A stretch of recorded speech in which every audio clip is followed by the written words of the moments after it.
Hello, everyone. Welcome to Taking a Break with Gen X Jace and Boomer 2. We're recording this on a Saturday afternoon. It's about 69 degrees here, and I see that there's snow throughout the country. Is there any snow up where you're at, Mike? There is snow up here. It's probably 28 degrees here, so quite a difference. Quite a difference. The snow. This is the first real snowfall, which is interesting because we're late November in Minnesota. I swear that climate change has impacted Minnesota, but for me, it's been a benefit because when I was growing up, we'd get snow from early November to the end of April, and it would be 20 below frequently, and it was just horrible, the winters here. And now they've since become more mild. All the snow seems to hit the East Coast, which I'm cool with because I'm not on the East Coast. But it still gets cold here. It still gets annoying. It's gray for 7 months. It's not my favorite thing.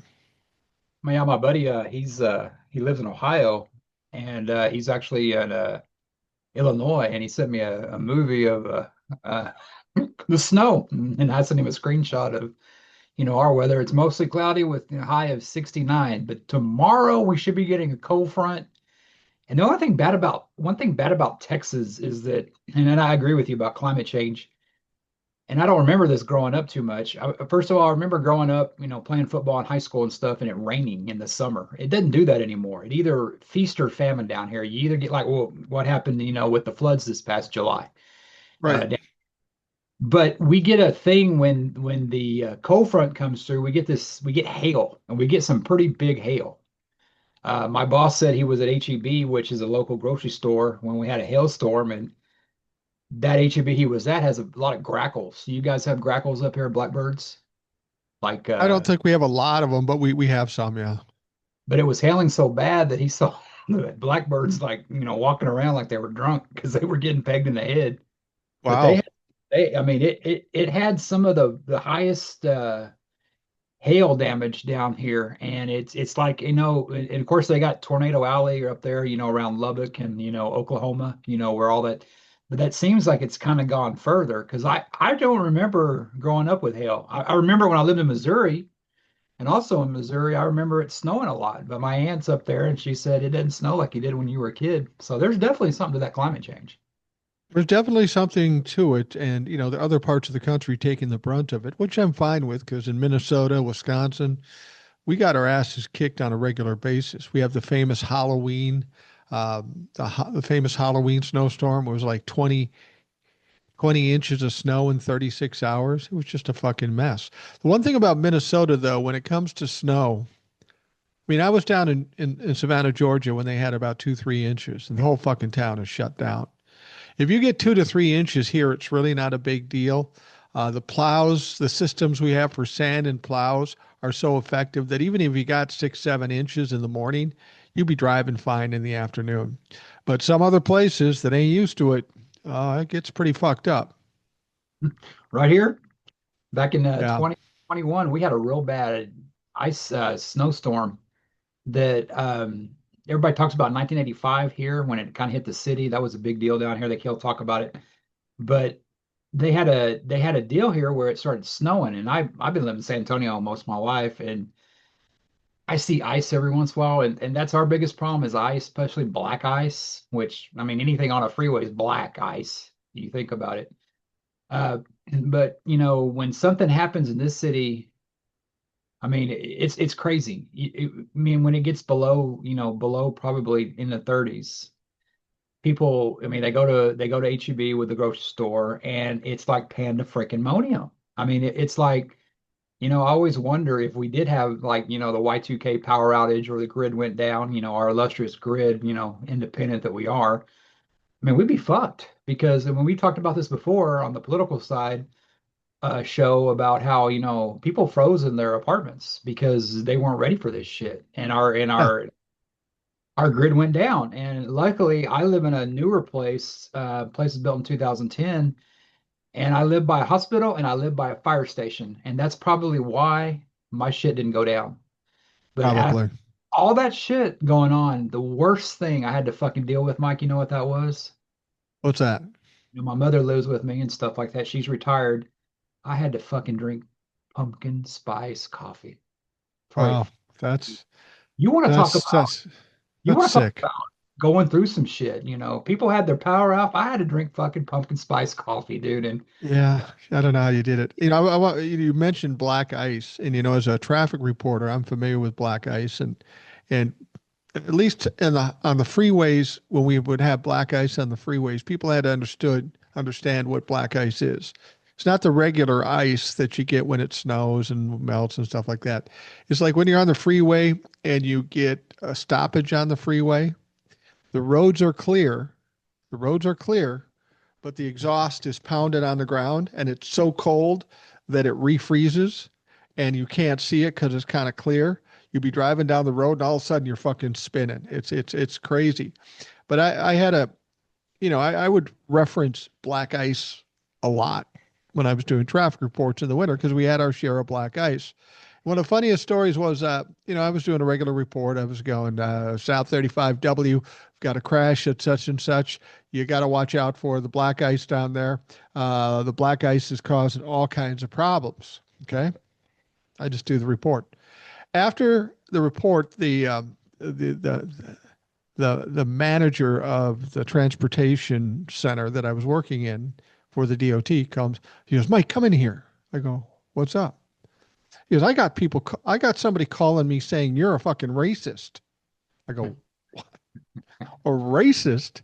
How am I a racist? I'm a traffic reporter, for Christ's sake. She says, I don't know, but they were fucking angry. They say you're a racist. What did you say? I go, I didn't say anything. He goes, well, I know what they said you said, and let's see if you own up to it. They said that you were constantly talking about how the black guys on the road are causing problems.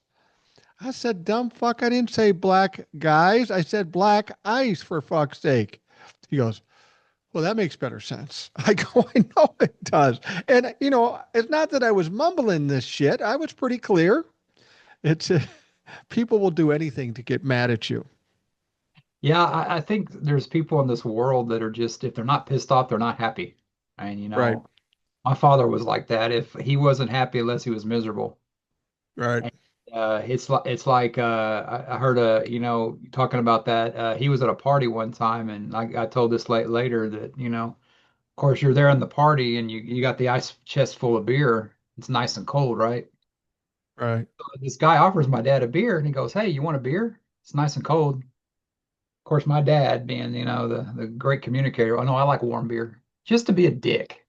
Yeah, You I know the dicks. you have people like that you're never going to fucking reach. And we have a thing down here too where we have low water crossings, and you have people that are like in these, of course, down here you have the big old trucks with the lifted tires and the, you know, and, I can tell you who they voted for, but it's by looking at, their tires. And of course they got the stupid little, I don't know if you've seen them up here, but they got the ball sack that's like hanging off the like Yeah, classy, yeah, classy. it's really, and they probably got an F, Biden, there somewhere. And they you have people like that driving those, but you have people, driving like a Toyota Camry or Corolla, and they see the water crossings and they try to go did and then they get caught because that water comes up and it can like flood your car. Right. It can come out of nowhere. And they had that happen a few months ago where like three or four people were killed up there by where I work. And it wasn't like they were doing that, but the water just came out of nowhere. And a lot of that shit, climate change, but a lot of that shit's happening. It's happening down here in Texas too, is because they've taken all the trees and all the shrubbery out of the land, and it's all concrete. Well, that water, when it floods, has nowhere to go except downhill, and if it's in the way, you're going to get it. But they had to do this so bad. I remember back in the 90s, uh, Schwarzkopf, who was a general that was in the first Iraq war or whatever, Yeah, it was Schwarzkopf. his uncle, I guess, lived here and he was killed.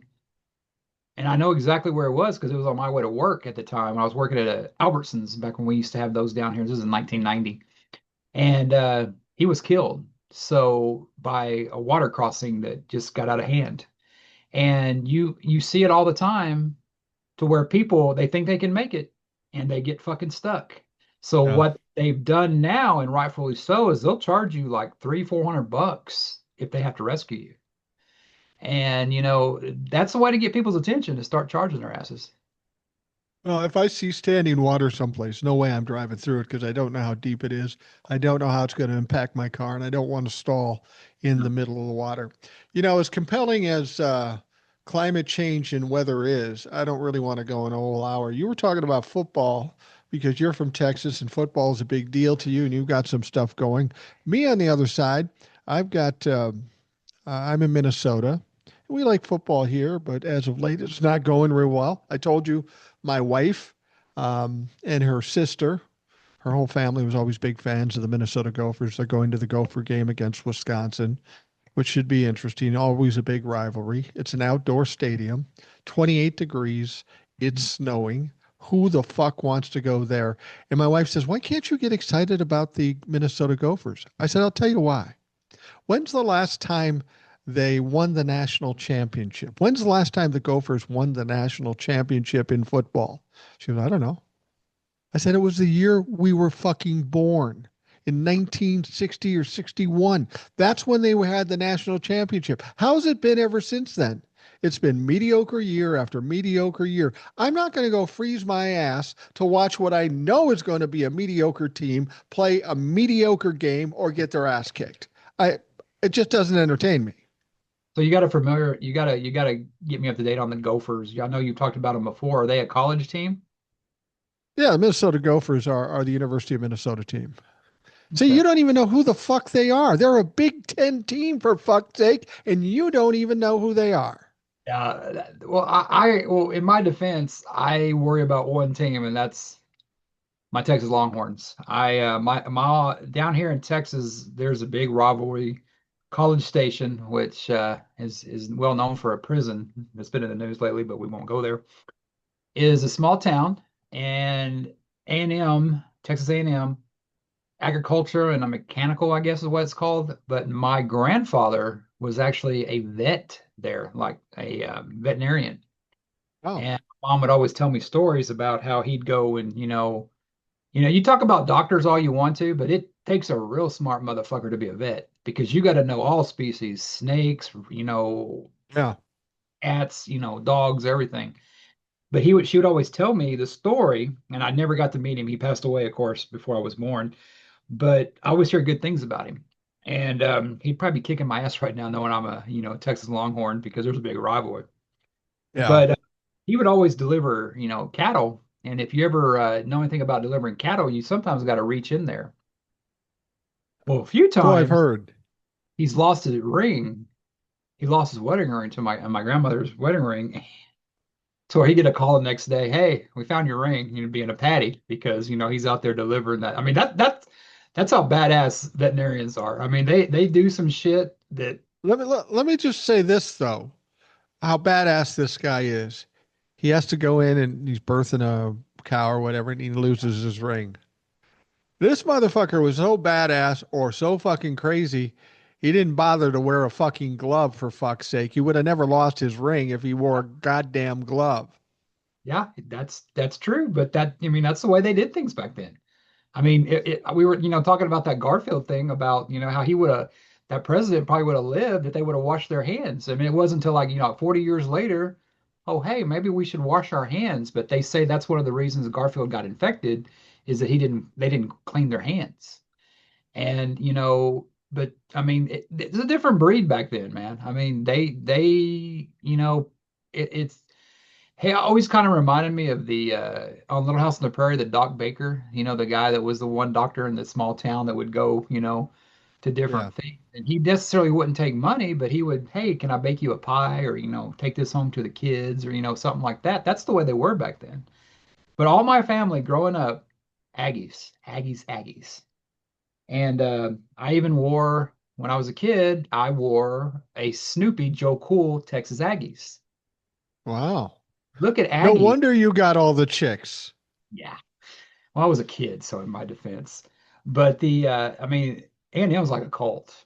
I mean, Uh, they have this thing called a bonfire a few years ago it used to be sponsored by the campus, but they built a big bonfire. Well, they had it to where it collapsed. It killed quite a few, killed like 13 or 14 students and bylookers, and they quit doing it, but they still do it now.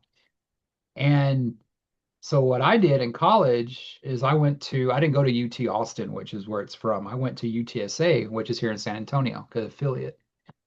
And I've always been a Longhorn.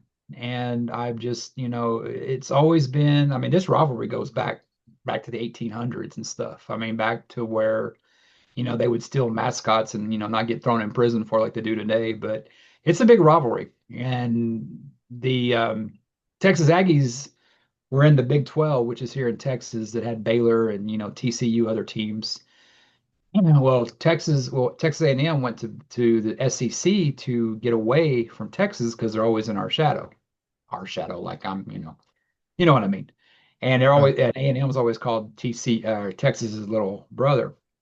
Well, that would happen about 12 years ago, and people down here were pissed. They wanted to pass legislation, not enough shit going on. They wanted to pass legislation that we had to play, on Thanksgiving like it always was. Well, with A&M's gone, the biggest rival for Texas now is another rival you probably heard of, and that's Texas OU. That's a big fucking deal because that's yeah. one of the oldest rivalries. And so when they decided to go to the SEC, it's about this. It's about money. And so Texas went to the SEC, so OU went to the SEC, and so we had the Texas A&M rivalry once again. So A&M's been undefeated all year. Texas not so much.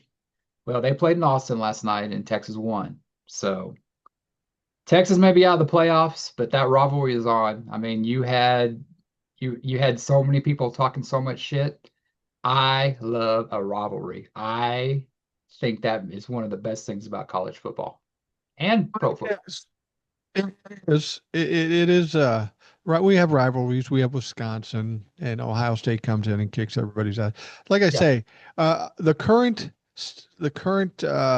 record of the Minnesota Gophers. I could have done this without looking it up, and I'm looking it up. It's 6-5. As I've said, absolute mediocrity. And you know what's funny? We don't have that cult status with the vast majority of people with the Gopher football. We have fans, they go out, they get good crowds and stuff like that. But there are some people that just live for this shit. I have a nephew and he has a bunch of friends. Um, Prior to the game, they have a big tailgating thing. They got a fucking tent and a barbecue and they're making all this stuff. And today they were making chili, and okay, it's great fun if you want to have that fun. I have no qualms with that. I mean, that is kind of fun. I'd probably rather do the tailgating than watch the mediocre ochre fucking game. But he's also one of these guys that dresses to the nines and all the colors and all the paraphernalia and shit like that. Not to a goofy. It's not, not the crazy face paint stuff, but a little more than an adult man should probably do. Um, but what's really troubling about this guy, I've known this kid since he's born. He's not a tough guy, but he sits in those stands. And if there are opponents, people around him, he'll be talking shit, almost on the verge of getting in fights. And I go, dude, what the fuck are you doing? Dude, I'm 65 years old. You're like 40. I know I could kick your ass. Why are you out here fucking testing it with some people that will blow you fucking away? Why is this game so important that you have to get angry and talk shit? Well, you know what part of it is. It's yeah, it's the beer. The beer. I, I've told my I've told my kids, in my experience, I quit drinking beer like when I was 29. So I haven't drank in a long time, but I drank pretty hard up until that point. And what I found is nothing good happens once you've exceeded the legal limit. Once you, I tell people I quit drinking for a few reasons because when I was young and drinking, I thought I was the toughest and the sexiest man alive. And after you become married and in your 30s and stuff, it's just not cute anymore. So I said, I'm going to stop that shit. That's just stupid. Yeah, there you can just watch TikTok and you can see those fights to where they alcohol's got the best of them, and they've done it. But as much as I rag on Texas A&M for being in a cult, I am also in a cult, and that's called the Dallas Cowboys. Oh, fuck. Yeah. We are probably, and I admit it. I mean, but the Cowboys, I could never give them up because that's like the first team since I was a kid. I'm sitting there watching, Terry Bradshaw kick our ass. That's the one team. It was always the Steelers and the Cowboys growing up, and the Steelers always Right. owned. The Steelers are that, the Steelers are that, steel workers, that blue collar team. And then you have fucking Hollywood coming out there with the Dallas hell, they had a player named Hollywood Henderson. Yep. But you know who they Ed also Too had? Tall Jones. Yes, they What's also that? had Captain America, and that's Roger Staubach. All right. I hear this all the time. Green Bay has said it, the Steelers have said it. Well, we're America's team. The Cowboys are America's team and will continue the America's team because you have half the country that love them, and you have half the country, maybe more than half the country, despise them. And what brings America more together than their hatred for somebody else? So Cowboys are America's team in that aspect. They haven't won in a while. The Patriots have kind of been that for a while. But I've noticed something about football. And with the Cowboys being out so much, I've always been a players fan. I couldn't stand the Green Bay Packers.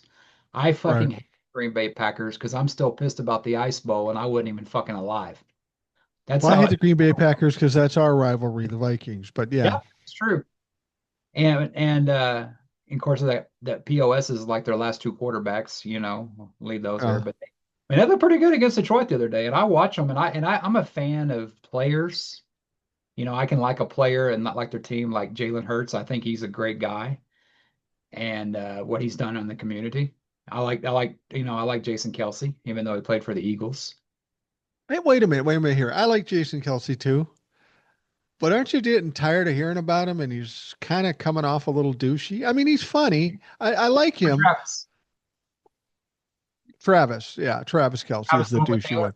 Jason, you're right. Jason is a little better.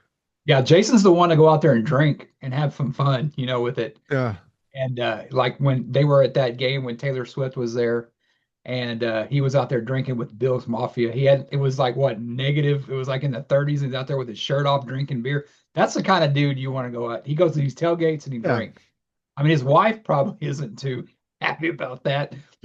But yeah, Travis comes across like that. But Travis he's that Hollywood type. That this is, I mean, the Cowboys beat them and they beat them pretty handily the other day, which was great. And I like Mahomes. Mahomes is a Texas guy.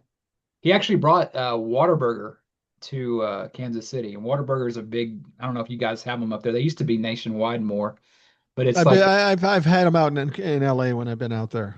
yeah.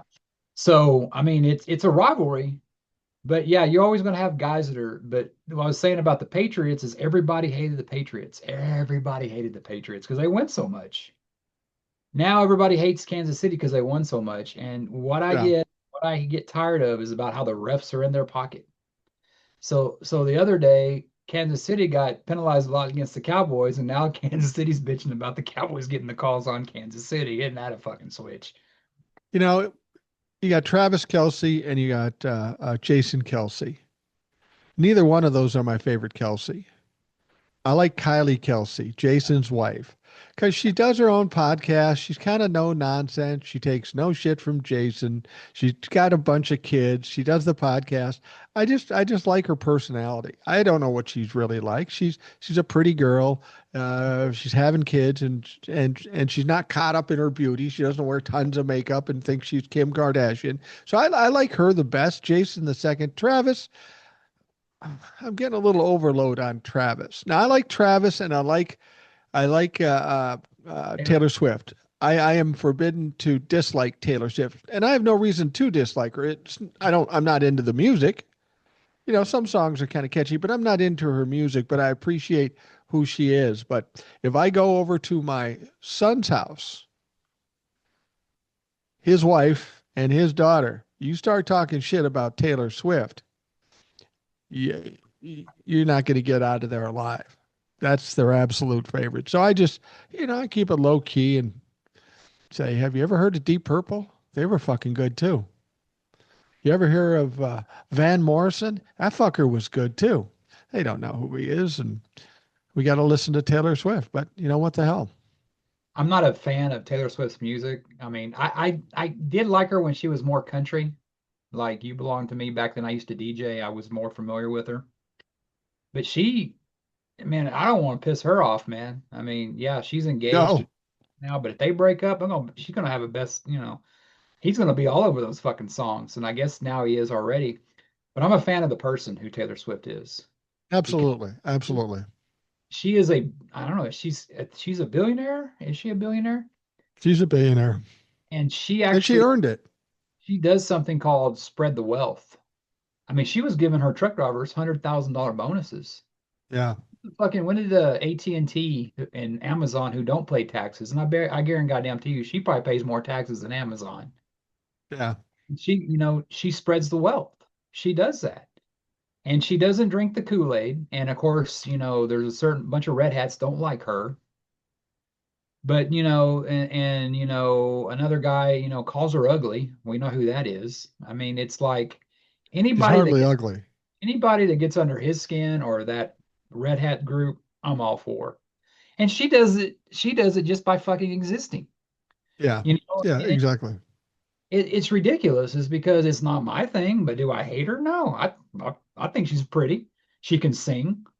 And I had a buddy of mine that, he was like, God, that's just, and he's one of those musician types that just is a purist. Like he doesn't listen to anything that's in the top 40. He's always been that way. Yeah. And he goes, ah, my fucking daughter likes Taylor Swift. I go, why would you? And this is before she became, and I go, well, do you want her to look up to her or Britney Spears? I mean, no offense to Britney Spears, but she writes her own music. I mean, she started out playing parking lots and stuff. Right. You talk about rivalries is like I mean, I don't like I said, I don't know it, but I guess she talks shit about other people. Like, is it Katy Perry or and her biggest rival was there at one time was Kanye West. She saw through Kanye West before the rest of everybody did. Well, he's And he's the one that walked up on stage and took over when she won an award for the best video. He walks up and says Beyonce should have won, and she's just standing there like, what the fuck? and she was just a kid, and I loved it too. It was when Obama got up there and they asked him about it, and he goes, Kanye's a jackass. Boy, Heidi, if anybody foretold that, that was him. I mean, and I look at somebody like Taylor Swift, and I look at somebody like, Kim Kardashian. Taylor Swift is famous because There's she provides something yeah, besides a porn tape, which is how we found out about the Kardashians. yeah. Well, the thing about it is I have to say this because this is kind of legendary in our family. We've got a lot of younger women that love Taylor Swift. My mother, Jean, she passed away in 2010. She was a big country fan. She loved country music. And she one time saw Taylor Swift as a little kid Mhm. on some country show. And she's I won't even say rumored to say because she did say it, but she saw Taylor Swift, God knows when, in the 2000 single digits, whatever, whenever she was out there. She kept telling us, "You watch that little girl. She's gonna be good. She's gonna do something." And we're going, "No." And of course, my mom was right, and she took off, and she's probably the biggest artist in the country today, right? Oh yeah, definitely. I mean, like I said, I don't know her too much, but I have friends of mine that have pictures with her when she was playing the rodeo. We got the rodeo down here, and Uh, it's a rodeo, and and they have artists that play. I mean, she played, and they have this is a pretty San Antonio rodeo. They have like REO Speedwagon play these rodeos, Huey Lewis and the News, and then a lot of country artists, and they had her play there.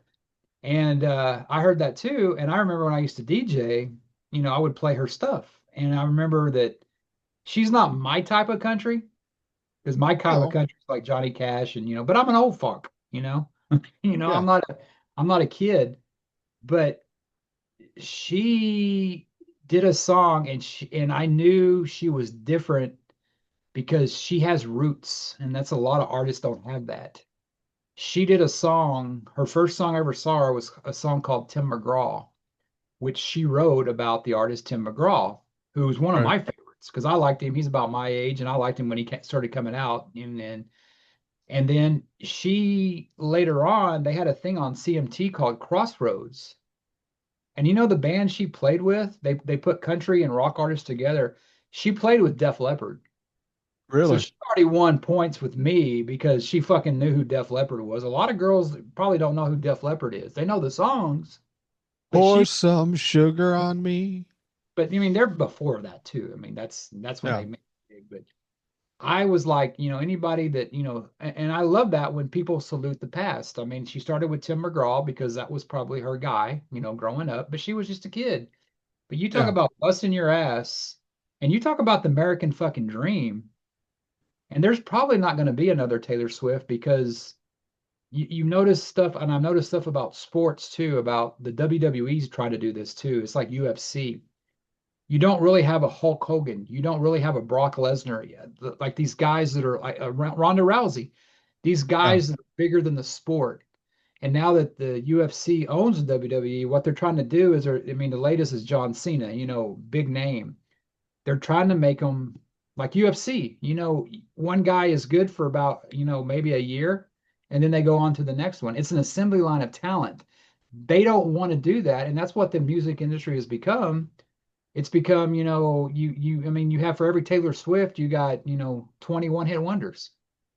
You brought up Kanye West. I'm not a big fan of Kanye West. Even if it were for a song I heard that I liked, and I can't name one because I don't know Kanye songs.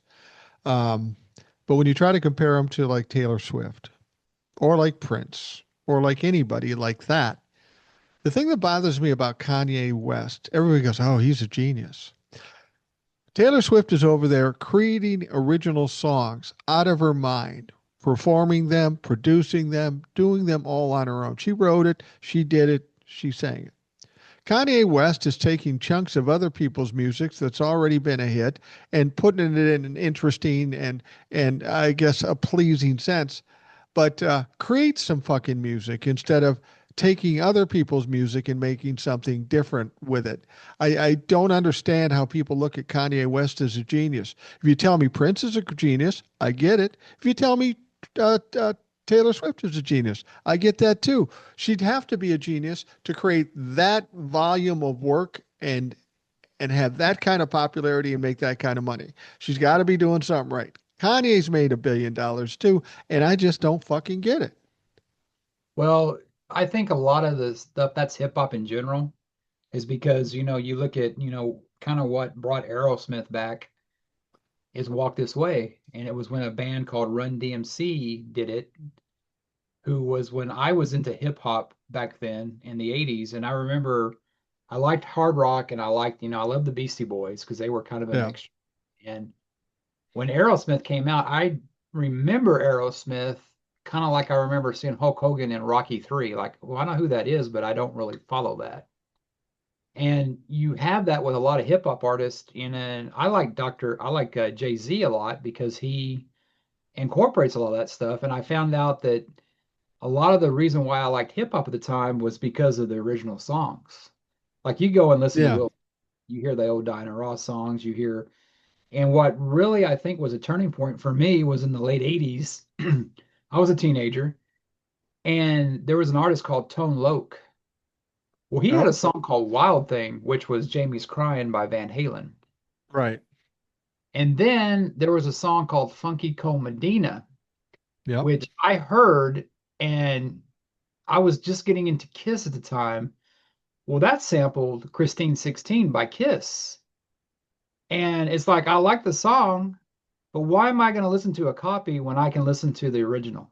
You know what I mean? And I Right. think that's what kind of put me towards more of the hard rock. And I mean, and there's some, like I said, there's some Jay-Z songs that I dig, and it's because of the melody, but it's not necessarily because of the rapping. There was a thing where, and now he's in prison, But there was a song that came out in 97, and I know a lot of purists hated it, and it was Diddy did the song with he did Kashmir with Jimmy Page, but he was rapping over the instrumental for Kashmir, and Jimmy Page was in the video with him, and it was from one of the worst Godzilla movies, the one that came out in 90 with Matthew Broderick, and it was horrible because Godzilla looked like a fucking iguana. But there's Jimmy Page out there. And and I think, you say that about that, but I'm sure your buddy like Monte, he would disagree with you because, he makes no money off that sampling. But that was one of the things to where Kashmir and he was playing it and Diddy was going over it. And I think that is kind of the stuff that like, oh, I can listen to that, but I mean, you're just ruining a song to me. I mean, some people pull it off like Jay-Z, but man, Diddy didn't have it with that song. The thing about it, you can talk about Eminem, who really talented, and he had some songs. He used a lot of unknown songs though in his stuff. Yes. I'm Yes. not saying that stuff that Jay-Z or Eminem isn't good. It Yeah. isn't entertaining. I don't like to listen to it because some hip hop I do listen to. All I'm saying is you can't call Prince a genius And and Kanye. call Diddy a genius. Oh, yeah. He's not a fucking genius. I mean, he's a good businessman. He's got a flair for music, but um, somebody like Prince, and I would presume Taylor Swift to a certain extent too, if she had a simple production. Literally, you could put a bunch of instruments in a room, put Prince in that room. He could have it written, produced, performed, and fine tuned and walk out with a hit. Oh, That's yeah. a fucking true genius. And Taylor Swift, she probably doesn't play a million instruments, but she could go in with a piano and a guitar and come out with some shit too. Kanye is taking bits and pieces of everything. And I can't even understand what he said. I think Jay-Z is a far more talented person than Kanye. I think Eminem's far more talented than Kanye. I'm just not a Kanye fan. And then you throw into the fact that he's goofy, he's crazy, and he's a dick. What's to like? Well, I mean, you're not appreciating his appreciation of Nazi culture, you know? Well, clearly he's got some emotional issues, and Yes. people would say, well, you should feel sorry for him. Not when you have that much influence in this country. I don't care if you have emotional problems. You're giving other people emotional problems, and then that's where the line is. If you can't be a positive for the people who are paying homage to you, then you're a fucking asshole. And I also think that we're in danger too is when, somebody like Kanye comes out there and, says Hitler was misunderstood. It's sane washing what Hitler stood for. Well, Kanye said it's okay because there's a lot of kids that look up to him. And, Oh yeah, I remember DJing at the time and I remember hearing about how great Kanye was. This is before the Taylor Swift thing, and I thought he was horrible. One of his biggest hits was called Gold Digger, and I just thought that was just one of the worst. And I heard that song, it reminded me of that Austin Power movie, Goldfinger, or what yeah. was that one where John Travolta's dressed Gold up? member or something. Yeah, something like that's what it reminded me of. I mean, it wasn't like a Jay-Z. It wasn't like, I mean, because I'm to the point now where I was growing up, and I grew up around a lot of Tejano music growing up, living down in McAllen, which is right on the border. And it would just infuriate my father, and it was just like the main thing's an accordion. Right. Like, well, you fucking like that shit on Lawrence Welk. What's the difference? It's just got a little Yeah. Latin flair to it. I mean, that shit on Lawrence Welk, what you talk about, I never could appreciate the polka. That just wasn't my fucking. I mean, give me the Grand Ole Opry with Hank Williams and all that stuff. Jim Reeves. Give me that kind of shit. Patsy Cline. That old school kind of people are like, who the fuck is that? That kind of music, yeah, but the Lawrence Welk thing, man, I had to watch that sometimes, and I'm like, God bless America. I mean, hell, give me Hee Haw. Hell, Hee Haw, Roy. I mean, that was great. That was a good show. When I was young, my brother and I loved watching wrestling, and there would be times when my great great aunt, yeah, she was my great great aunt. She was my grandfather's aunt. She would come over and watch us, and we loved her. She was great, brought cookies and made us shit, and she was a nice lady. But when she came over there, we couldn't watch wrestling. We had to watch Lawrence Welk, and I fucking hated Lawrence Welk. Um, later on, when I got to be older, I worked at several different radio stations. And after I came back from Arizona, I was trying to get a radio station nearby the Twin Cities so I could live at home with my family and save some money. So I got a job in a place called New Prague, um, and it's a very heavily Czech immigrant community, you know. And it's probably about 35 miles away from where I was living at the time. So I'd drive down every day and I'd go down and play country music. But this radio station, it was a Czech community, so of course the call letters were KCHK. We played country music, but there were periods of time during the day and the weekends that we would play polka music. Now, I never had to play polka music, thank God, because you can only take so much of the six fat fucking Dutchman. But I would have to go to the polka events. They'd have little polka parties, and the station would put it on. And because you were an announcer on the air, you'd have to go. And the people were lovely. They were nice people. They were older people. But it was amazing to me when I would go there. You'd see these people literally in almost uniforms. They'd have matching outfits and they'd be dancing around, swinging around. They were into this shit. So much so that they would go to polka parties all around the state during the summer and just show off their skills. And I sat there and I watched and I go, I don't get it. I don't understand it. I'm 19, 20 years old and I'm watching this polka shit and I'm going, fuck. I I hope when I get old I don't get sucked into the polka cult because I don't know that I could take it. Well, they got a lot of stuff down here, kind of like that. San Antonio has a lot of German influences where, we have like, city streets named Wurzbach. Yeah. And there is a festival every year in New Braunfels, which is called Wurzfest. And it's German. The name didn't give it away to you, but I appreciate the German culture because they love their fucking brats and beer. Oh, yeah. And they have that thing down here too, and a lot of polka music's played there. But the one thing about there's Spanish polkas and Mexican polkas too. But it's not as bland, I don't think, as what I grew up with. And when I was DJing, my boss what he would do is he'd give me a CD, two CDs. This is back how long ago it's been. We had used CDs at the time. Everything's digital now. And he'd go, well, play this, hit like one after another. So you get this white boy out there, me, out there playing these Spanish polkas and these freaking, Tejano stuff. That motherfucker knows what he's doing. It's like, well, I grew Yeah. up in McAllen and shit like that, and it was all because I was going from CD to CD. But I guess maybe DJing, it gave me more of a tolerance for music because I'm now like when I'm hanging out with my buddy and his sons and they're in their 20s, they're listening to fucking Drake and all this horrible shit that it's terrible.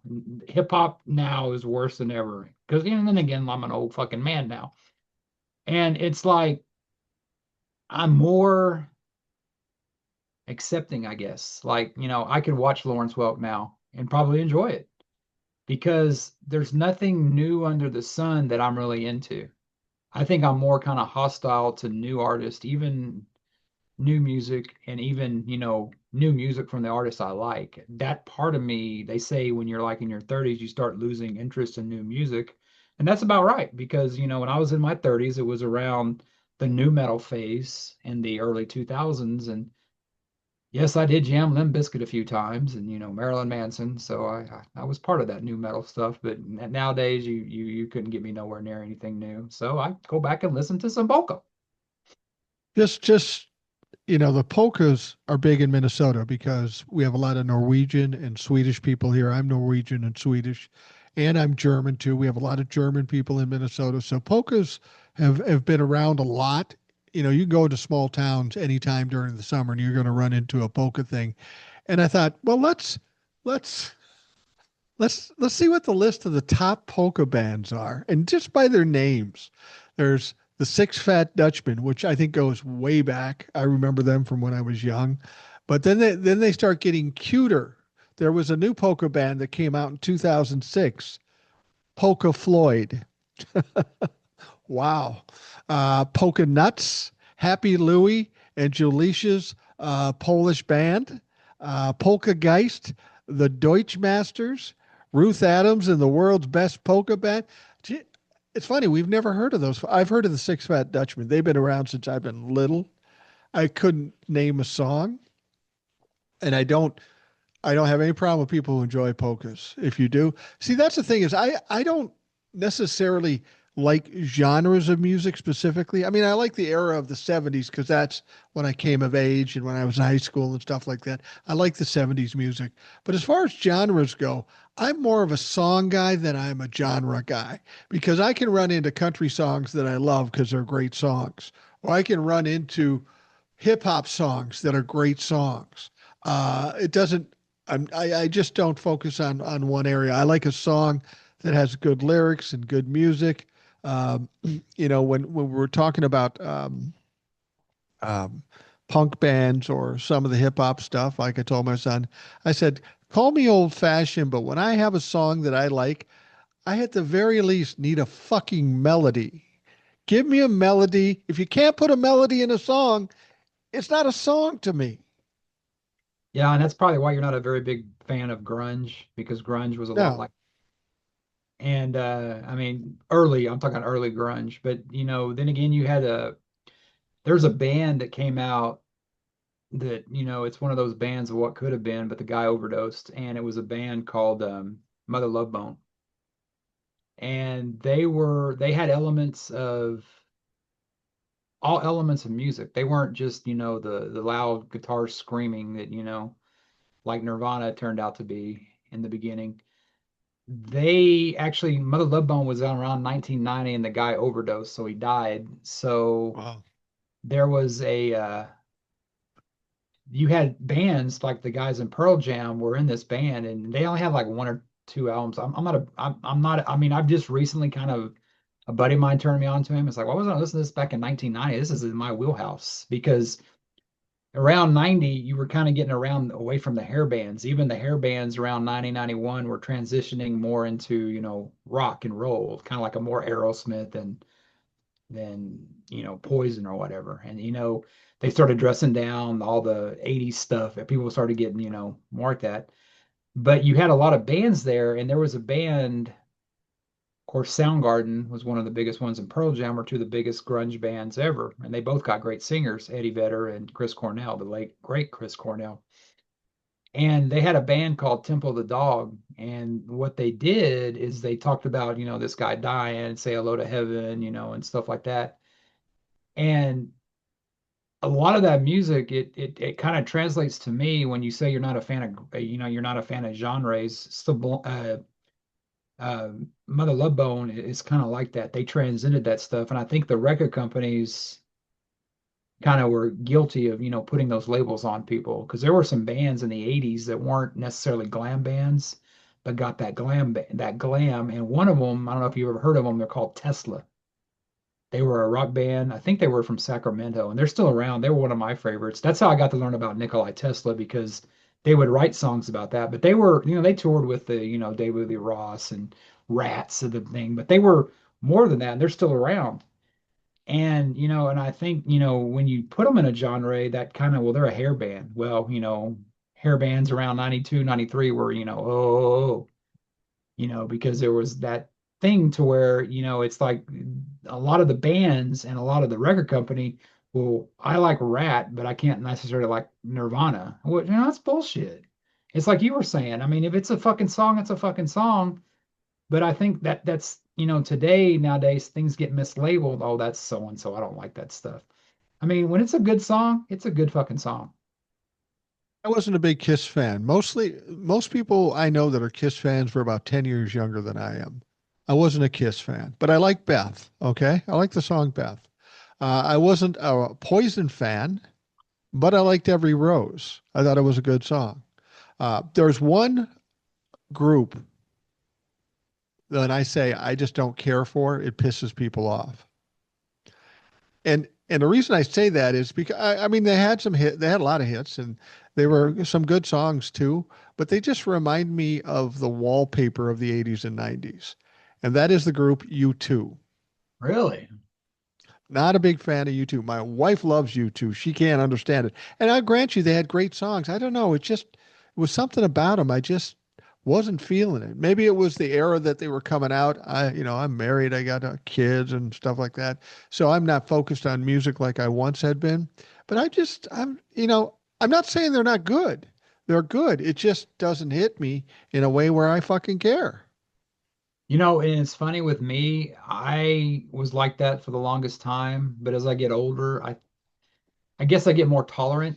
I mean, I like you too. I've seen them like 3 times in concert there, but then again, when they first kind of got popular, they weren't my thing. And I think when I really got into them is in the early 90s is when they came out with One. And when Yeah. they came out, they did their album called what's it called? Octoon Baby, which is like their it was more rock. It was more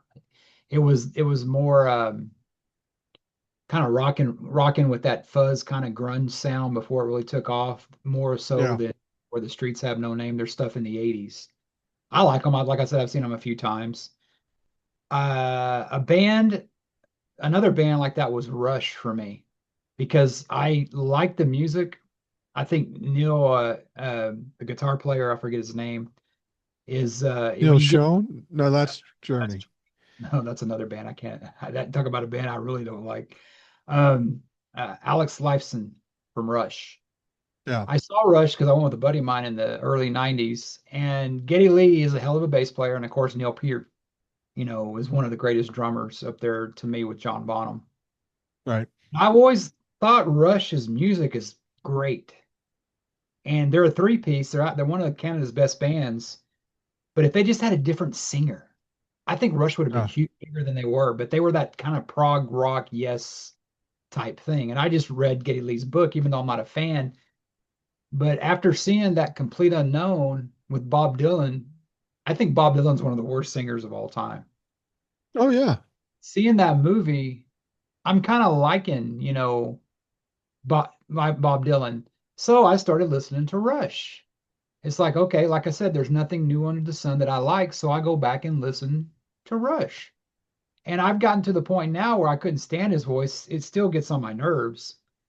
But one thing about Rush is so weird is that you used to have that whole opposites attract type thing. Yeah. Yeah. Back in the 70s, Kiss and their makeup and stuff like that and Rush toured together. You talk Wow. about two things, and Gay Lee always says that Kiss was the only band that let Rush do a sound check because Kiss wasn't afraid of somebody blowing them off stage because they were playing with some of these bands and they were blowing them off stage just by their look. And I think Yeah. Kiss gets a lot of shit because of their look, but they've sold over 100 million albums and you just don't do that on looks. I mean, the music does, it's not your type thing.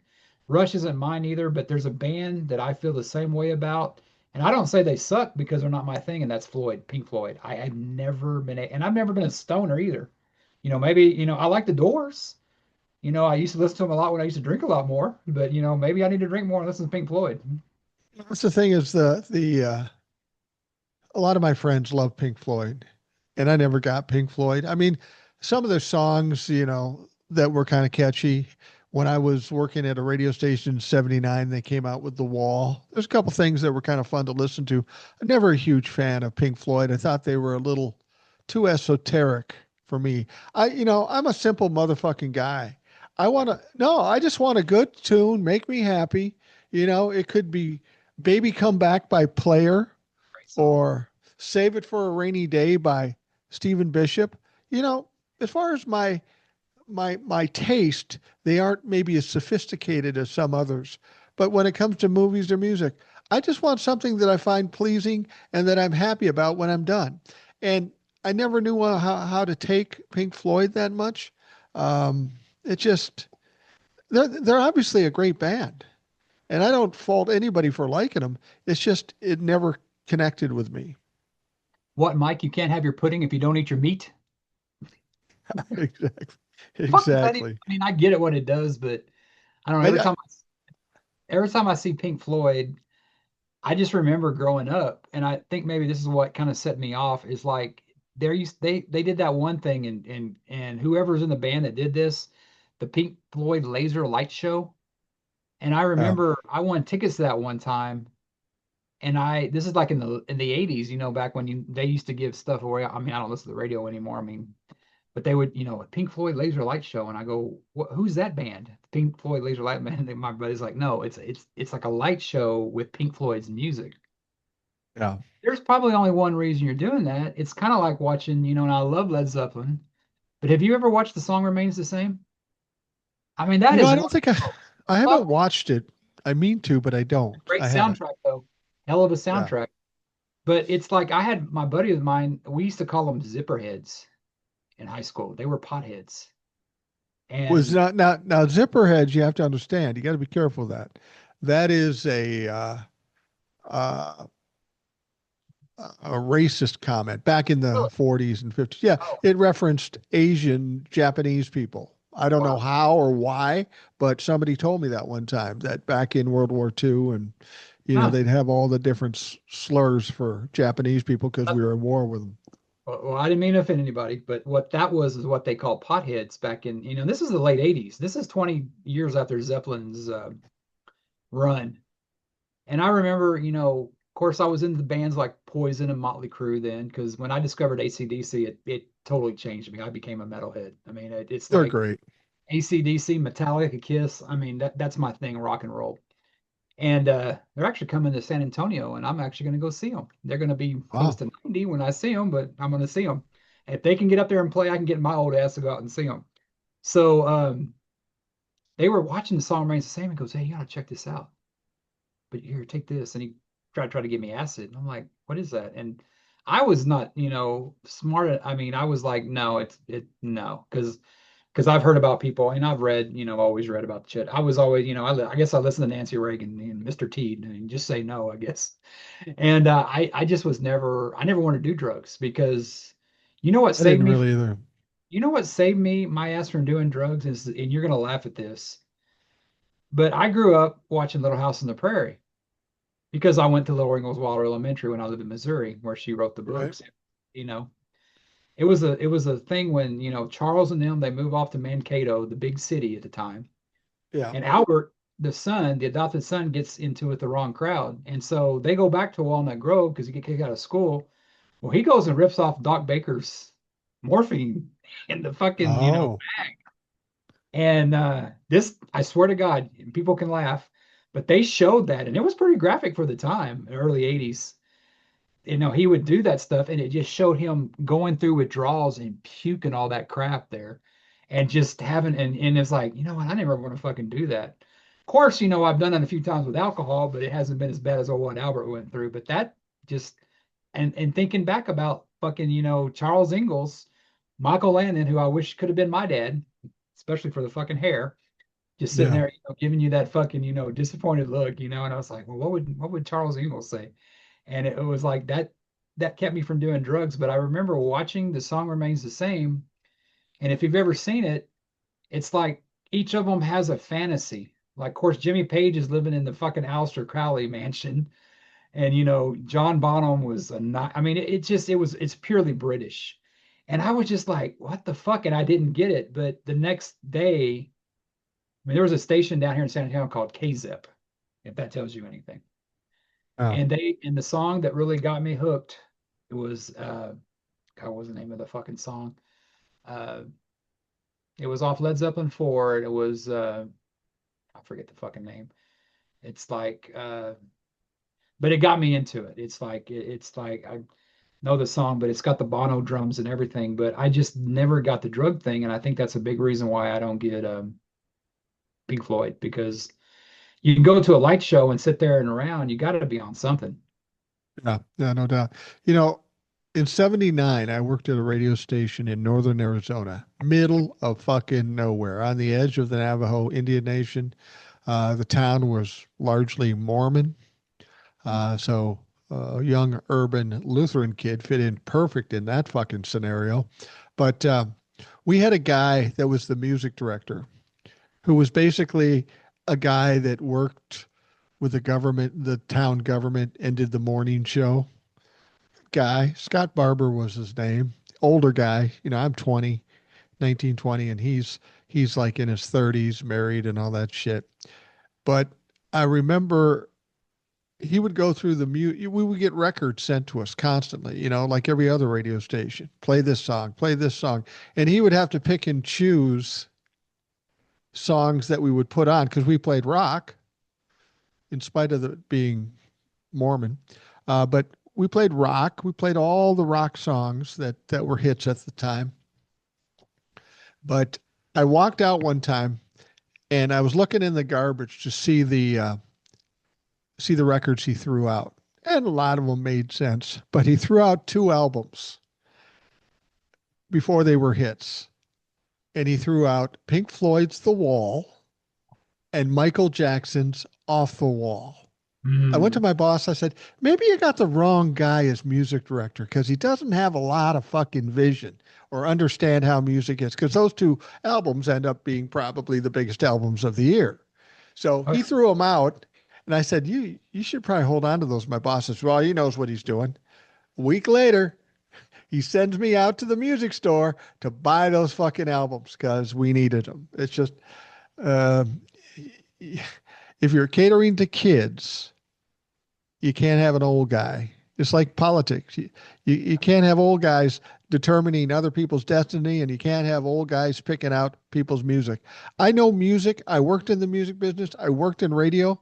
I would have no business picking out a playlist right now for any radio station that's catering to people 30 or under.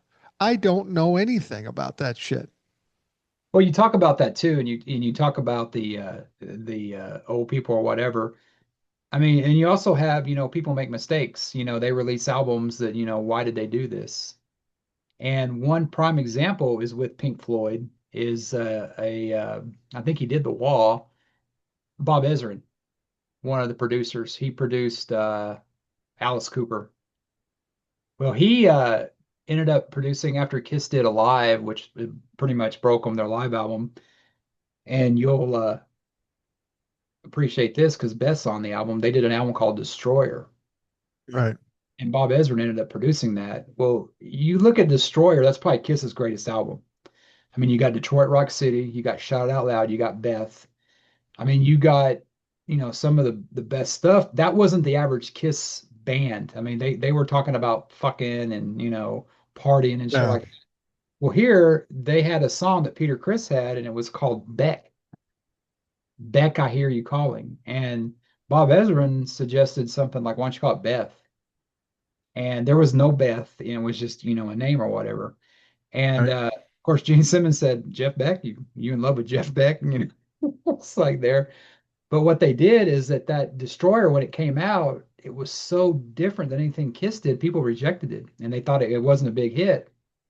Well, they were out there touring everything, and they put Detroit Rock City out, which is a great rock song.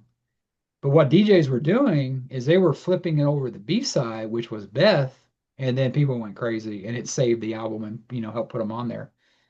But go fast forward like 5 years in the late 80s, Kiss went disco, which I fucking love, but I can tell the reason why, they did it because they got full of themselves and you have so long of a shelf life. And Bob Ezrin came back and he was going to produce them, but he wanted to Pink Floyd them. So they did this album, Oh, The Elder, which is like a thing about it. It's horrible. It's got some good songs on it, but it's not Kiss. right. And them doing disco and then a pop album and then The Elder, which was a concept album, it pretty much ruined it. So it's like those artists do that too. And you can have a hit with like Pink Floyd The Wall, but it doesn't necessarily translate to somebody else. So it's like you just can't paint with a wide brush. Sometimes you gotta individually paint it and not just a wide stroke. Yeah, absolutely. Absolutely. I mean, everybody has their own taste and everybody has their own things they like. And I, I, I like Kiss. I like Kiss. It's kind of like you too. I never connected to it. You were I'm, talking about being a simple man. I mean, that's what KISS stands for. Keep it simple, stupid. yeah, exactly. Chorus to the Exactly. chorus, as they say. Exactly. Well, we're Well, getting to that point. yeah, we're getting to that point to where I think we've talked enough about, shit and everything. And we started out talking little bit about rivalries and ended up back in music, which, hey, that's what we're here for. We're taking a break, shooting the shit like we're at a bar having a couple brewskis. So Exactly. next week, Exactly. Mike, what are you looking forward to in the next week or so? Anything on your agenda? Well, I get to see my grandkids again. I always love that. Um, News wise, it's going to be crazy. It's fucking getting nuttier every day. Um, I was just talking to somebody who's thinking about getting retired, and uh, it's a different mentality when you're retired. And this guy just retired, and I said, the one thing you'll notice, you don't know what fucking day it is because Yeah. every day is Saturday. You're retired. I mean, I do the podcast and I do the TikToks every day. So every day is pretty much like the other days. I don't have to go to work. I don't necessarily have to be any place particularly. Um, I don't know if I look forward to stuff or I just do what I got to do that day. And hopefully if I do it right, tomorrow will be better. That's all I can hope for. Well, I kind of get a taste of that retirement because, my job, I get, a week off at Thanksgiving, and then coming up next month, I get 2 weeks off at Christmas. So I Right. get a taste of that retired life. But I'm to the That's point, nice. it's nice and everything, but it's like I get to the point after these days. Used to, I didn't want to go back to work, but I get to the point where, okay, I mean, I like my job. I'm lucky. I work for a job that nobody really knows what I do, Yeah. and if I was that guy that they got rid of, they would shit would go to hell because I mean, my boss, I learned a lot from him, but he can't even log in sometimes. And Yeah. so I look forward to my job and everything. Of course, a couple of days of having to wake up at 5 o'clock, I'll be like, fuck this. I want to go back to bed. But Yeah. Getting up early shit sucks. going back to work for the next 3 weeks and then Christmas doing, I enjoy the holidays because with the exception of the madman running the country, I mean, it seems like, things kind of slow down, but nowadays it doesn't. And I texted you the other day on Thanksgiving to wish you that. I mean, I think I appreciate us doing this podcast, but I also appreciate, you doing a daily podcast Yeah. and, keeping us, sane and everything because I've seen a lot of it to where people freak out, but I see a lot of people are coming around to your way of thinking you've been preaching for the last year plus is that, things are going to settle down because, you got to have hope or you have nothing.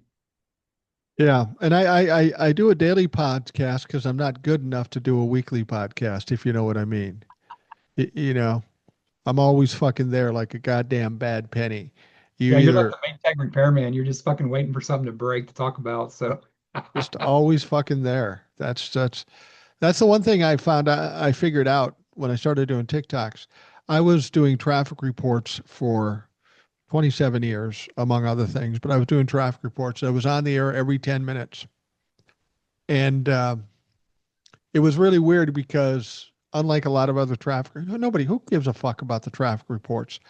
But I had a pretty good sized loyal audience and they loved me and they counted on me. And I'm thinking, what am I doing differently than anybody else? And it was a little different, but I realized I'm there every fucking 10 minutes every day in your car. I'm yeah. there every 10 minutes when you're coming home in your car. I kind of grow on you like a tumor and it just becomes part of you. And so that's what I figured. I figured I'm not young, I'm not good looking, I'm not especially talented, not incredibly smart, but if I'm there all the time, maybe this shit will catch on. And what's funny about that too is that you have stuff now, especially with like Clear Channel, that everything's nationalized. So you'll have a guy Yeah. like in, Dallas talking about the weather and the stuff down here in San Antonio. And I'm not a real big watcher of the news. I do watch the local KSAT news. And you know why? It's because I get up in the morning and I got about a 20-minute drive to work, and I want to see if some fucking idiot hit another fucking idiot on the fucking expressway. So Oh yeah. that's what I watch. I watch that for the weather and for the traffic. And that was always the kind of the one I'd listen to too. And it's like they would play that the local guys, and I know we're wrapping stuff up, but it was always, Mike, your theme song back then could have been ludicrous. Get out of the way, bitch. Get out of the way. Get out the way. Yeah. Yeah, no doubt. I'll tell you, people say, "Do you listen to your?" I never listen to my podcast. I never listen to my TikToks Never. over and over again, ever. Once they're done, they're gone to me, and I'm going on to the next thing. But the most embarrassing thing that happened to me on a regular basis, I'd be doing the traffic reports, and at the end of the night, things have been settled down. But I would say, okay, there's a crash on 94 going westbound toward Maple Grove and going out toward Rogers, where I lived at the time. 94, it's backed up for miles. I would wrap up, get everything, get in my car, drive right into that fucking backup because I forgot what I said. It's just stupid. Yeah, do as I say, not as I do, right? Well, that's pretty much the case. But we're going to wrap it up. Jace has a life. My wife's out at a football game. I don't particularly have a life, but I got some TikToks to do. I'm kind of behind today, so Podcast um, too, don't you, sir? well, yeah, later probably. I don't have anything planned yet, but I don't typically have anything planned. Anyway, all right. Well, thank you very much for Thank you. getting together here and talking some bullshit. Because if anybody needs a break from this shit, I certainly do, and I appreciate the opportunity. I'll see you next week, sir. We will see you all next week, and just have a great day and stay in touch.